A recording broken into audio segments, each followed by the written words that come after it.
so much for inviting me. It's really an honor to be here today to talk to you about climate change, my favorite topic.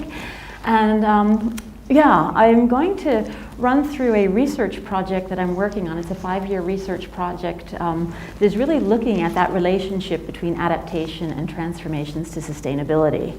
And it's called Adaptation Connects. And the reason I'm interested in this research is because the climate is changing and we realize that we have to adapt.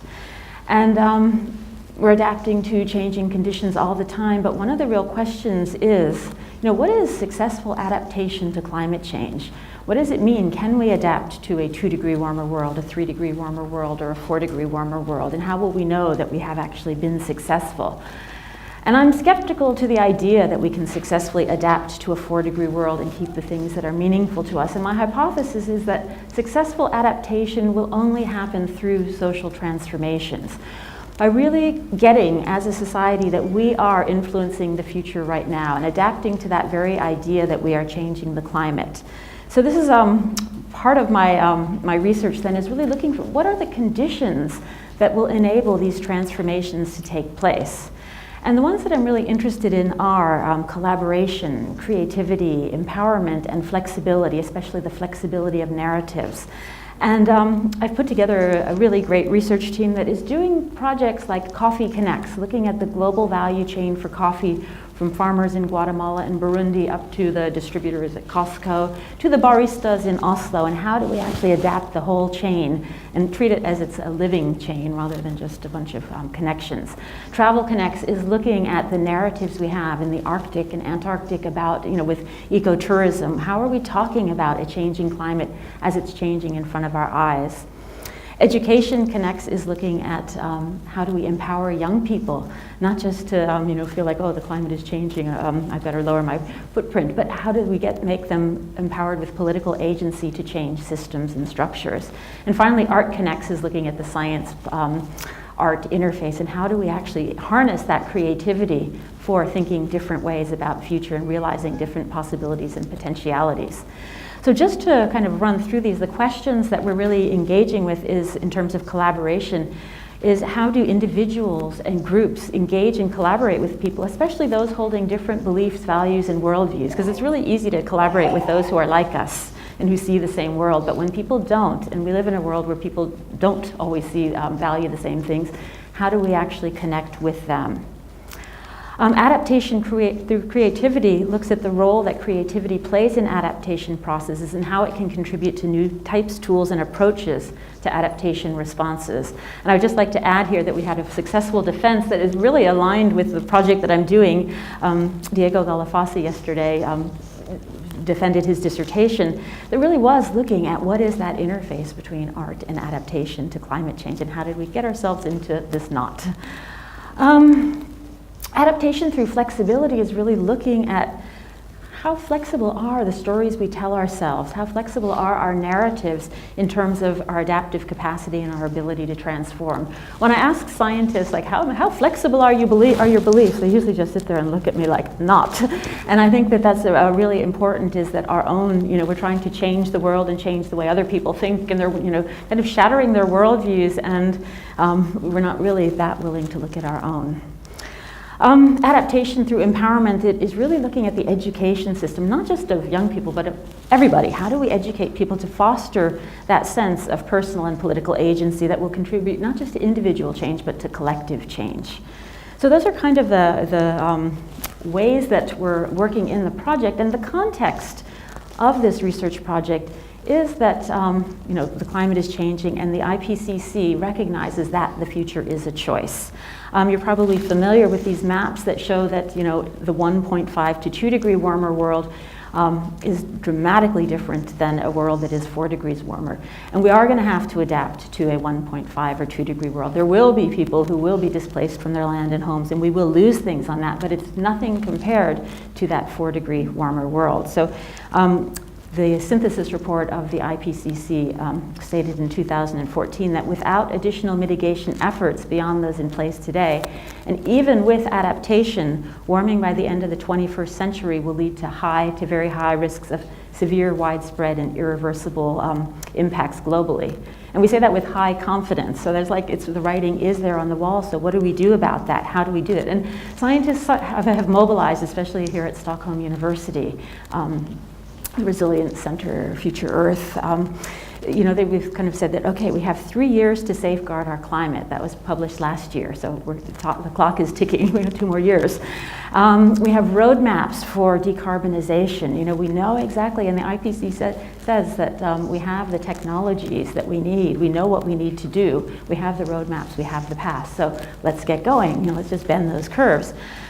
And then we start to look at what's happening and we think, something's not right. We kind of see that we have the plans and good work, but I think we need a little bit more detail right here where the miracle occurs.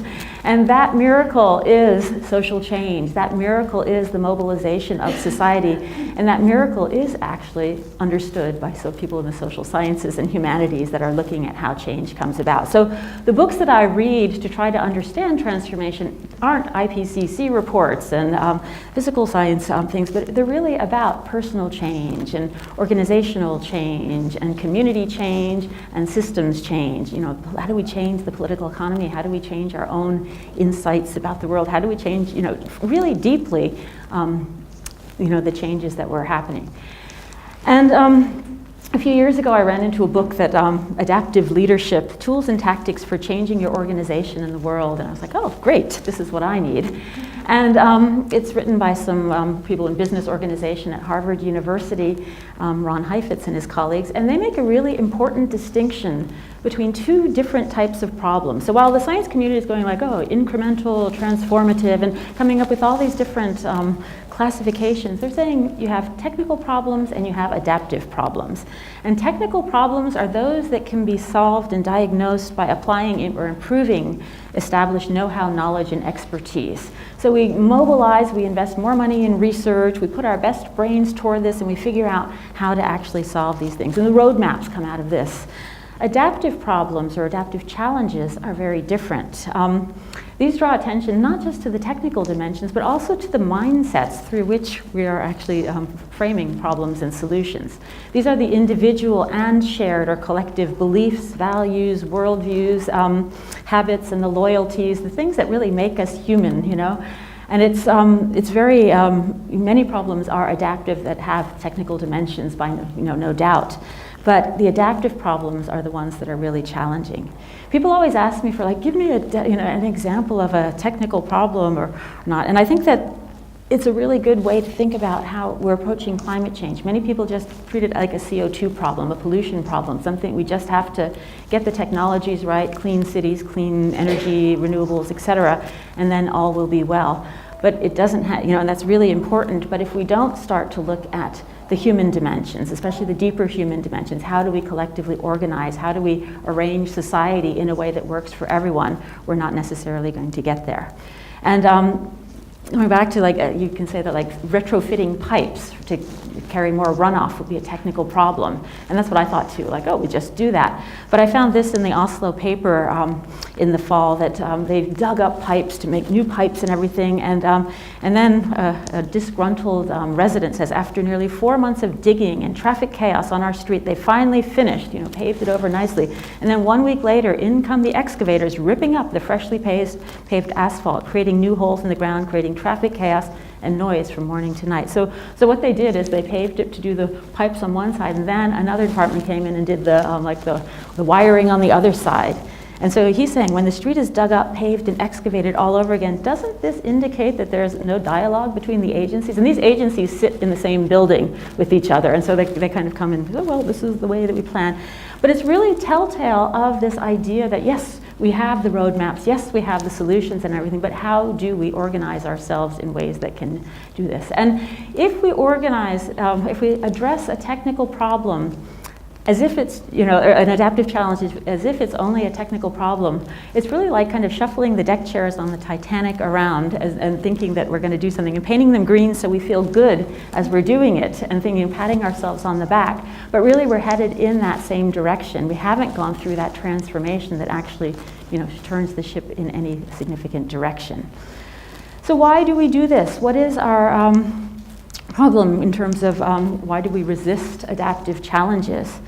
Or first, how do we resist adaptive challenges? And I think we're pretty good at that, and most of you could probably come up with many different ways. But we often divert our attention to other things, to sports festivals or big events and things like that just get us like, wow, this is great. And we often then like, oh, climate change, we'll deal with that tomorrow or things. So we don't necessarily put attention where attention needs to be given. We displace responsibility and blame other people or other countries or other sectors or other organizations or, anyone else but ourselves, It's like I can fly all over the world and everything. It's China or Trump or any, we can, just think of anything. But it's also about the stories we tell ourselves about, like us as human beings. Are we capable of this? Can we do something about this? And I find more and more people are telling themselves a story that like, it's too late. We can't do anything about it. Humanity had their day, or we need a really big crisis before we'll mobilize. We need to have, break a few more planetary boundaries, and then we'll mobilize. And all of these stories are just stories, and I'm interested in how do we actually look, deeper and tell ourselves a different story about the future. And why do we resist adaptive challenges? Well, because they are uncomfortable. Anything that forces us to look at our individual and shared values and beliefs and mindsets can send some people just running for the door. And I've had that experience in classes and workshops and things where we can tolerate so much distress. There's a range of distress, and it's not the same for everybody, and it's not the same for each of us in our own personal lives. That sometimes you can handle anything, and sometimes you just want to treat it as a technical problem and just say, breathe a sigh of relief when they say that there's a new form of energy that will save the day. But really, the work that really needs to be done is in this range of looking into some of those harder issues that are very much what we call the human and social dimensions. So adaptive challenges are very personal. They actually are about questioning our individual and shared beliefs about the way the world. And I say shared, we are socialized into a world. There are cultural beliefs that we just take on when we're young or through, they travel through our families, etc. And they really influence the way we see the world, how we relate to each other, how we think we even influence the future. And it really means that we have to just challenge some predominant paradigms that, that we are just kind of embedded in. And so that personal part of it makes them very challenging. But adaptive challenges are also very political. And by political, I mean that they involve challenging the given, challenging the way that things are set and established, questioning who decides, whose values count as we determine which pathway we're moving on towards the future. And so it's not just about criticizing those pathways and yet, saying, oh, this doesn't work, but it's also about launching the alternatives that contribute not just to these green transformations, but to social transformations, to sustainability. So it really has these different dimensions. And I want to emphasize that all the research we do is always both personal and political. And you can see that, like, I don't know if you saw this article in The Guardian that came out last summer that said that the planet has just 5% chance of reaching the Paris climate goal. And it said we have a 1% chance of reaching the 1.5 goal. And if you're just somebody who just flips through the paper and looks at headlines, and if you're a city planner or something, go, okay, well, we might as well start planning our city for that 4-degree world. Let's just invest more in adaptation than mitigation. And it has repercussions. But if you're like me, kind of going like, wait, what research is this? You look at the article and you read through the article, and toward the end they start to go through their assumptions. And their assumptions in this case include that there's no new climate policies over the next century, or that the price of renewable energy does not become competitive with fossil fuels. And I was like, well, Those are really big assumptions.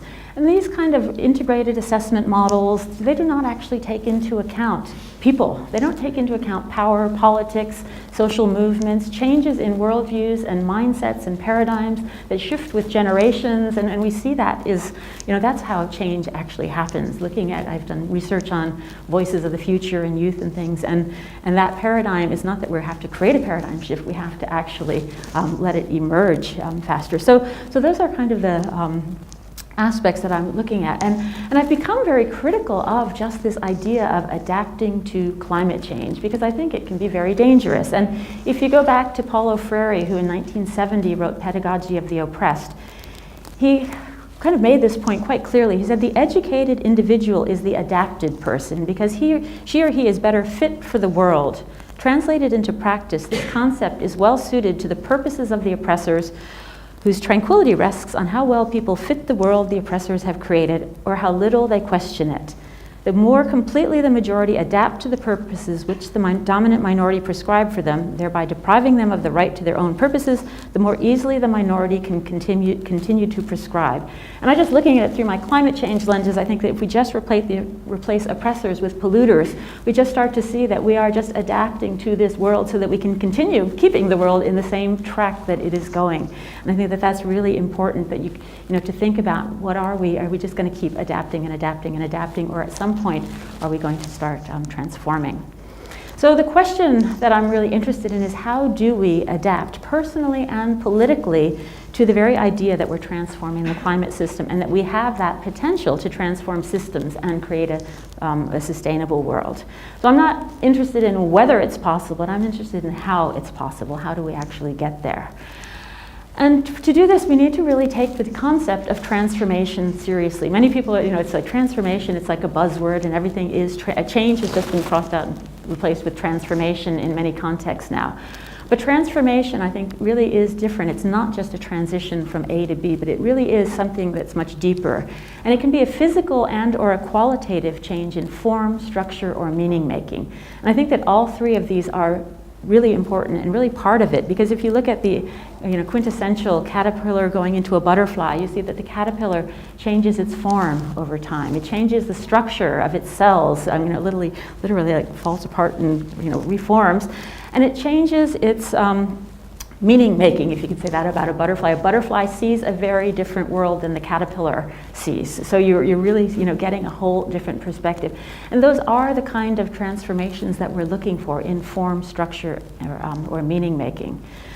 So as a heuristic device in my research, I work with these three spheres of transformation that were developed based on the work of Monica Sharma, who was working with leadership and capacity development at the United Nations a number of years ago, and her job was to scale up projects like where HIV/AIDS and female maternal health and things like that. And so through experience, she's kind of looked at what she calls a full spectrum approach, and we've adapted it to environmental changes as the three spheres of transformation, which are practical, political, and personal, which very much recognize the technical and behavioral dimensions of it, but also the adaptive elements in it. And most of our attention when we come to climate change and environmental issues, biodiversity, et cetera, is very much in that practical sphere. I would say that 90%, this is where all the UN Sustainable Development Goals indicators lie. It's where it's the bullseye of the target, because it's what we want to shift and change. And it is very, it makes perfect sense to be focusing on the very practical types of things. But this is where we're also failing. This is where we're also not changing things quickly enough, not changing things deeply enough, not in a way that actually benefits everybody. And then we're really frustrated because it's not going fast enough, and then we start to extrapolate into the future and say, sorry, we're game over. And we're not paying attention to this political sphere, which is the systems and the structures, the institutions, the norms, the regulations, the infrastructures, all of these things that actually facilitate or constrain changes in that practical sphere. Sometimes just a switch in subsidies or insurance rates can have a profound impact on that practical sphere of what people are doing. And we see it all the time, where suddenly, in Norway, they made a change in the tax write-offs on electric cars, and then suddenly we had a flood of Teslas coming into the country because that became cool. But the political sphere is really one of the most important. We need to change those systems, and it's really there where we get the conflicts. It's why we take 30 years to come to an international voluntary agreement on climate change, and it's where we get the social movements, where people kind of organize and say, wait a minute, we want that different world. We want a world, that works for everybody, equity, justice, etc. So the political sphere really becomes the heart of things, but it's also a sphere where we can get stuck. Because often, we're working against different interests, and that's why we bring attention to the personal sphere, which is, we call it personal, but it's personal, but it's shared, the individual and shared beliefs, values, worldviews, and paradigms. And those paradigms are, it's the patterns of thought through which we create the systems, and we come up with ideas in the practical sphere. Often people will say to me like, oh yes, you're absolutely right, we need to focus on the beliefs, values, and worldviews and change people's beliefs, values, and worldviews. And that's really not the point, because if we just work on changing people's beliefs, values, and worldviews, we put this right into the middle, into the practical sphere, and we make people objects to change rather than agents of change. And that becomes really problematic because, we've seen that throughout history, that nobody likes to be changed. Nobody here in the room probably likes to have change imposed on them. So how do we actually create people as the subjects of change and recognize that? And so the point is here with these three spheres is to recognize that you need, these are abstractions, and all three spheres are always there. It's just that I'm trying to just look at them, let's draw attention to them. So systems are coming, if it's a public-private partnership of water, it's coming from a particular worldview and a particular ideology and a particular value system and beliefs and things, and it is having practical impacts on farmers and urban residents, etc. So it's never invisible, and what we want to try to do is make sure that we're just aware of all three spheres of transformation. So how do we do that? If we look at systems change, probably most of you are familiar with Donella Meadows' places to intervene in a system, leverage points for systems change. The three spheres map out quite well onto her different leverage points. Then in the practical sphere, you have those the constants, parameters, and the numbers, and she says like 99% of our efforts go into those constants, parameters, and numbers, but they're usually pushing the system in the wrong direction. So those and buffers, which change very slowly, are not the most effective way to change a system. The higher leverage points fall into what I consider to be the political sphere, because these are where the feedbacks are in systems. These are the information flows. These are the structures of the information flows, the rules of the system, and also then the power to influence those rules of the system. And those have much more leverage, because then you change the rules of the game, and then all the other things change. But what she points out, I think very interestingly, is that it's the goals of the system, it's the mindset or paradigm through which the system arises that actually lead to changes all the way down the line. So it goes like whoop, and influences everything else, because we are actually always coming from a certain mindset and things. And if our paradigms are competing for like economic growth or sustainability, you're going to get those conflicts in the political sphere, and you're going to get certain outcomes in the practical sphere. If you notice, her highest leverage point is the power to transcend paradigms and realize that like they're all just beliefs and things, and she just kind of laughs and says, easier said than done. But I think that's really important for us, especially as scientists, to start to question what is it that, what is actually our paradigms. And often we put attention, people go, yes, we're really interested in beliefs, but we're looking at the beliefs that are kind of above the surface. I believe in climate change, I believe in justice, I believe in chocolate, I believe in anything that is like visible. But when we really dig deeper into those are kind of unconscious beliefs and assumptions that we've just taken on without actually knowing it, without actually, buying into it, but we, about society, or, about the nature of people, about our collective capacity to actually influence each other, or whether we even have a collective capacity to influence each other. That's where the paradigms really start to shift. You start to see that, like, wow, when we start to surface all of those things that are, much more deeply, we start to see changes. So I'm very interested in then, I think we really, at this time in history, if we have only 2 years left to bend the curves, as the scientists say, I think we really need to look at paradigms and even the power to transcend paradigms, because we can't waste our time on those really low leverage points anymore.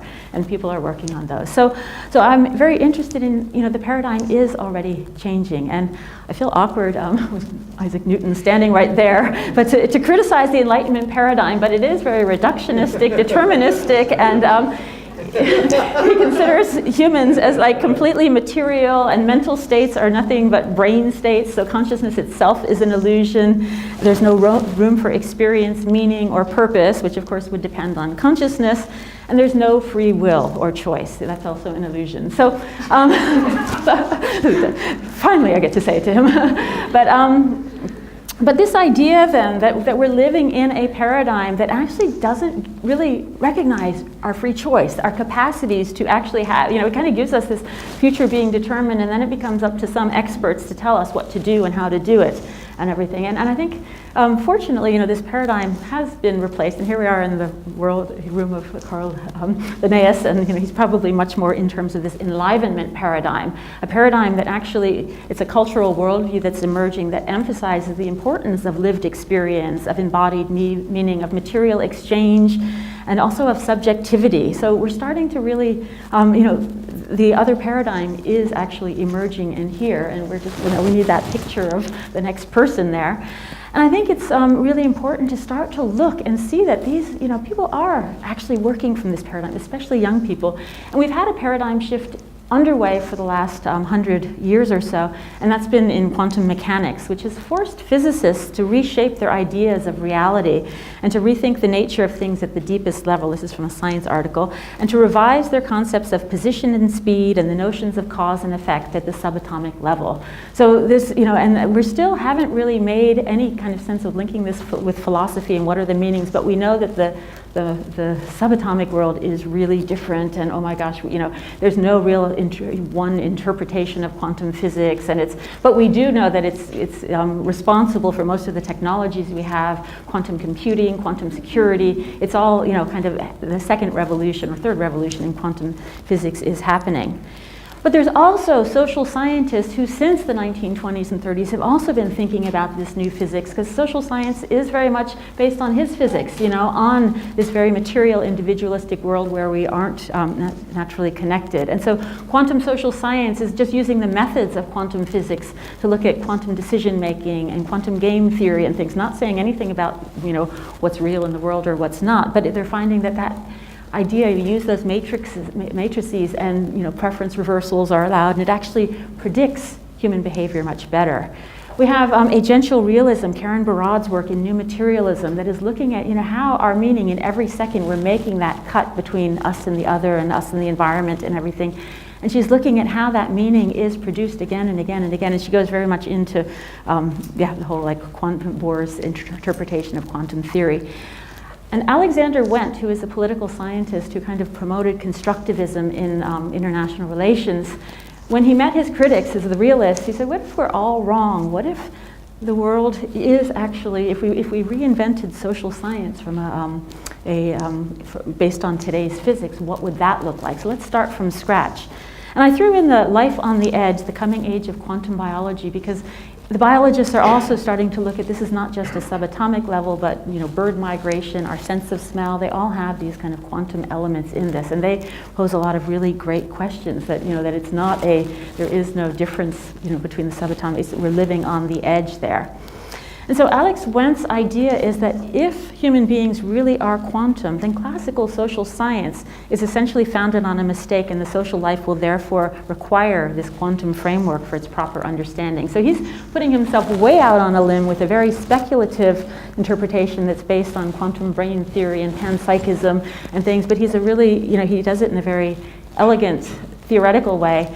And he's basically saying that we aren't these just individual marbles who are just hitting against each other and have to organize ourselves, but that we are walking wave functions of potentiality and possibility. And the connections between people are not just like woo-woo, but they are through language, they are through meaning, they are through, and he goes into a very sophisticated argument of why why language isn't just representational, etc.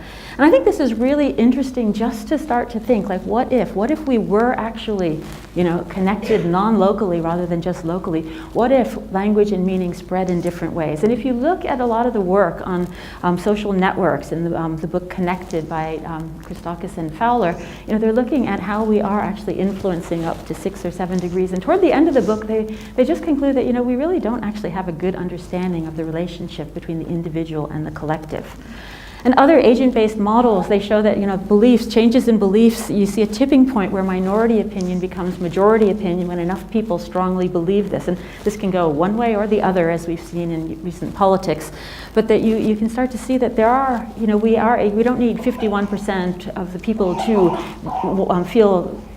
be in favor of something to actually make that difference. So trying to kind of keep our social science up with where the science is becomes really important. And so in the Adaptation Connects project, I'm interested in collaboration and how do we actually collaborate better? Is it a classical phenomena where we just have to get ourselves in the same room and work together and work through these things? Or is it a wider phenomena where we are actually like mutually entangled, where we are where things are, we have emergent properties coming out of our engagements and interactions, where our stories spread much wider and farther than we actually think and activate people's agency. So collaborative power is something that political scientist Anne-Marie Slaughter described after the Israeli Spring, where she said it's something that it's the power of many to do together what we can't do alone. And I think that's where we're looking for. It's like, what is that collaborative power that we each hold? She says it doesn't lie in individuals, but I think that we do have a power to connect with others and to actually inspire change and create change. And so I'm going to just give you a little example of how we're doing this in the Education Connects problem, because the fundamental idea here is that people are the most powerful solution to climate change that exists. We've been framed very much as the problem of climate change, and it's kind of like that we should just get out of our, stop doing this, this, and this. And I think if we just switch it and think of people as the most powerful solution, how do we activate that agency for systemic change? How do we get people involved?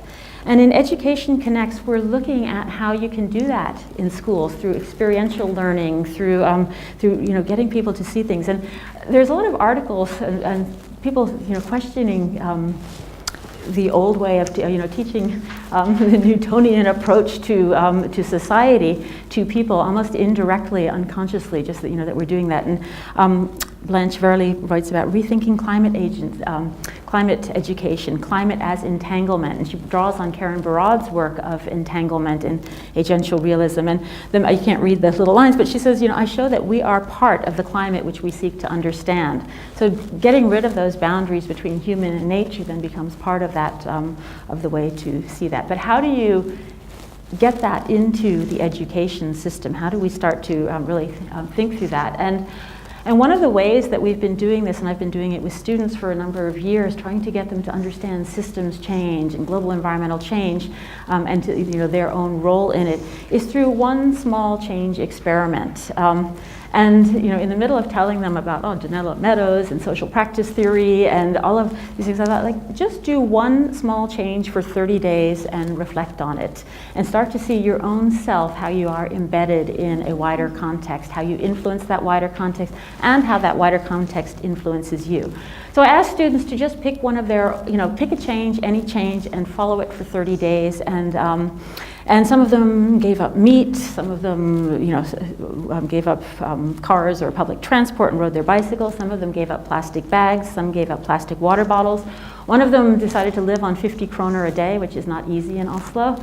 And one decided to spend an hour a day outside, everything. But they run a whole wide range. But the point was to just focus not just on that issue and not on your carbon footprint, or some people who were very environmental ended up like just saying like, I'm going to do yoga for 20 minutes in the morning, or I'm going to do a drawing for one drawing a day, because that's hard for me. And so by doing this, they started to realize that they are actually part of systems. They're not, the systems aren't just out there hanging over them and going like, oh, I have no power, but they suddenly started to see, you know, that they are engaged every minute in these. And some of the lessons that I learned through following these over years, and I would get very excited when I read their papers and would just see like, wow, the reflections were much deeper than anything I could give them by talking about planetary boundaries and the Anthropocene and, you know, social ecological systems and all of these things which they also really like, but to really bring it home to the core and really talk about transformations in form, structure, and meaning making. One of the lessons was that the choice makes a difference. If I were to tell them what to do for 30 days, it would be like I would be just throwing it on them. And they take, you know, a week to, or, you know, quite a long time to figure, what will I do for 30 days? And that idea of thinking like, what's a stretch for me? What is easy? What is not? What are, you know, going through that mental process of thinking, what can I do for 30 days? Really was, you know, making a difference. And I ended up then with lots of things that I would have never thought of, you know, growing worms under your bed, dumpster diving, you know, just some really amazing ones, and some just never didn't use any plastics at all. And we've done this with people in the community, former ministers of the environment, mayors, just normal people, teachers and things, and we've seen the same results over and over, that, you know, that choice, being able to decide, makes a difference. And because, you know, people who are already environmentally friendly, you know, and do everything right, they tend to be very moralistic, and, you know, kind of everyone kind of hides from them, just like, oh, she's going to make me not eat meat too now, and things. So if you do an experiment, you create like this safe space for people to ask questions. They go like, oh my God, I'm doing this 30-day challenge with Karen's class or with the cCHANGE or things. And they start to ask, like, what is the relationship between meat and climate change? Why does it matter if I use plastics? You know, like there are, you know, we recycle them in Oslo, and all those questions. And then they start to think about, like, what would I do if I had to do 30 days? So you start to see that you are influencing your friends, your family, your neighbors, people on the bus, that, you know, in ways that maybe were much more surprising. They also start to realize that social norms are very powerful. It's very easy to just say, let's just change, let's just, you know, we have the plan and everything, but we're in a social context, and sometimes it's really uncomfortable to be invited to a big barbecue and go like, I don't eat meat, or to, you know, to give up, you know, to say, I'm, you know, like, I'm not flying because I'm not, you know, I'm not flying for 30 days or something. And the social expectations, it makes other people uncomfortable. It's, you know, there's a whole lot in there, and you start to realize, like, wow, it's really easy to do with a 30-day experiment, but more in a long place. But what you also realize is that it is through these individual choices, or what Alexander Went would call like collapsing the wave function in a different place, saying like, oh, I don't want to, you know, I don't eat burgers, I want a veggie burger. And then when enough people do that, then suddenly you see like, oh, there's a veggie burger on the menu. Oh, they're in every grocery store now. Oh, those changes happen. So how do we actually move that wave in a different direction collectively? And, you know, it comes, it's one veggie burger at a time, but it's also, you know, like through that, you know, through that asking, through those conversations, have it. And that brings us then to the systems. You know, social norms are part of cultural systems and things, but they're also, you know, we're living in a world where we need to have the supportive structures. It has to be actually easy enough to change. You know, if you're going to take, you know, like, oh, I could take the train to Scandinavia. I could, you know, like throughout Scandinavia instead of flying and things. But if it's 3 times more expensive and it takes 4 times longer and everything, and I have, you know, kids home alone and things, you just go like, wait, that doesn't really work for me. If you're saying to someone, bicycle, use your bicycle, not your car, and there are no bike lanes, and it's deadly in parts of the United States to ride a bicycle, or it's you know, 35 degrees out and there are no showers at work, or things like that. You know, it's not set up for that. So how do you get people to actually change, you know, like influence those systems and those structures? So that becomes also important to that. And probably one of the more important things also is that it's not about perfection. It's not about getting through the 30 days and going like, I was perfect. Because it's often in those learning points where you realize like, I have no choice but to do this. or, oh, I forgot, I slipped, I was tired, I was tired. That's where the real learning takes place, is when you start to realize that, what it's like to be human, and you get much more empathy for yourself and for other people that are going through change processes, because what we're talking about is really imposing quite, dramatic changes on, we're imposing them on society rather than letting people come up with those changes themselves. And another lesson is that, that people learn through taking this is that we actually do influence each other.